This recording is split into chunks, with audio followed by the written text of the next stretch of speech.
Waziri wa uchukuzi Davis Chirchir amekuwa na wakati mgumu kujibu maswali ya maseneta kuhusu mkataba tata wa ukodishaji wa uwanja wa ndege wa kimataifa wa jkia kwa kampuni ya kihindi ya Adani.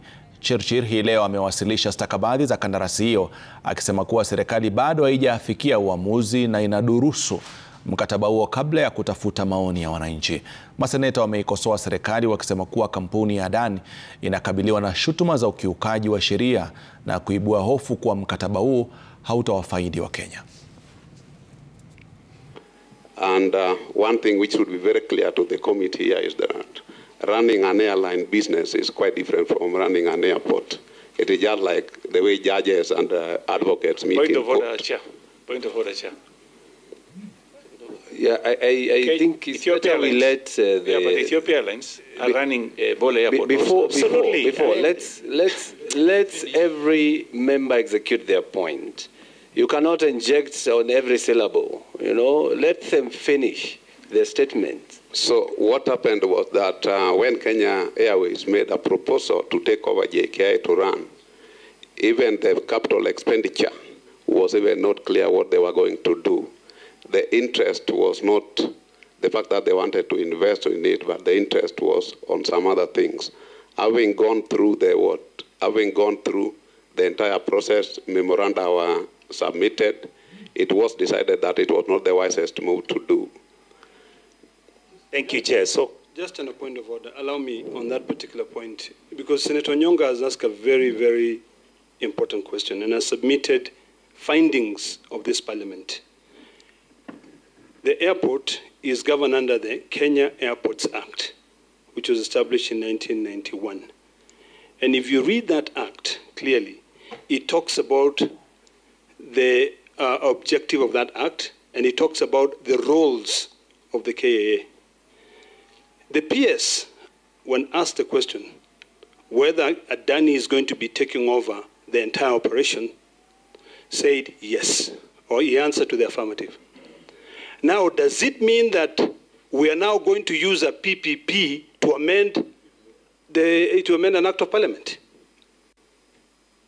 by giving away? And it is very, very clear. It actually says to operate, KA is a state-owned enterprise established in 1991 under the Kenya Airports Authority Act, Chapter 395 of the laws of Kenya. And the role is to manage, operate civil airports, airstrip across Kenya. So are you telling me you're now, first of all, going to amend that act so that you exclude JKIA, so that you can be able to send it out, to run it differently? Honorable Chair,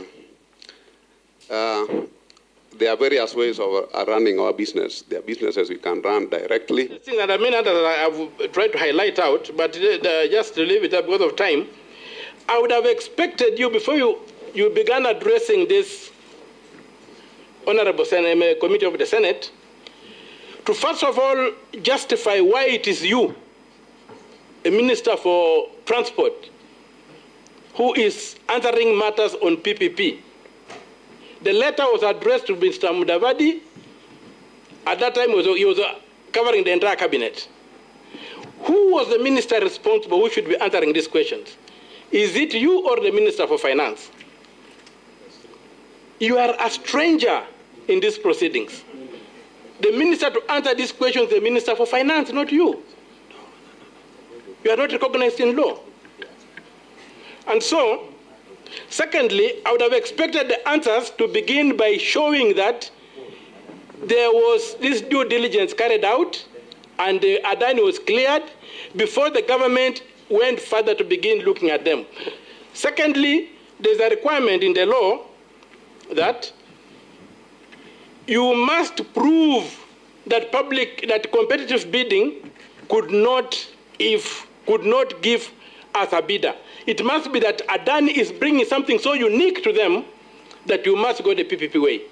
If competitive bidding can realize the same result, you are supposed to do competitive bidding.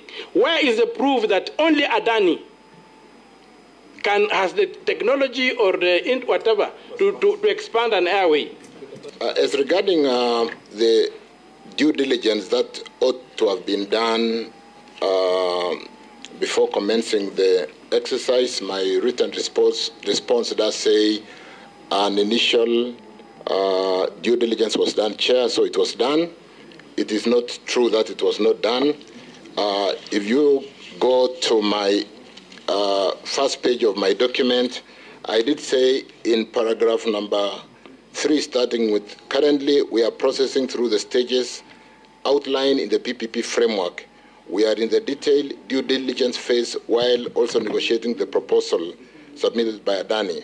An initial desktop due diligence was done by KAA and the PPP Directorate before commencing the evaluation. So it was done. As regarding the procurement process, I'm not a lawyer, Chairman, like Omutata. I thought he was, sorry. But I've just been referred very quickly to Section 4.2 of the PPP Act, which does say the provision of the Public Procurement and Asset Disposal Act shall not apply to a public-private partnership. So I don't know whether we are reading the same law, the same act. And if you go quickly to section, which other section was this we wanted to refer to? Section 40, which basically talks to a contracting authority may consider a privately initiated proposal submitted under subsection 1, which is a private party may submit a privately initiated proposal to a contracting authority, and the authority may consider a privately proposal submitted accordingly. Na mtazamaji, bado tunafuatilia na tutakuwa tunakufahamisha mengi katika taarifa zetu za baadaye.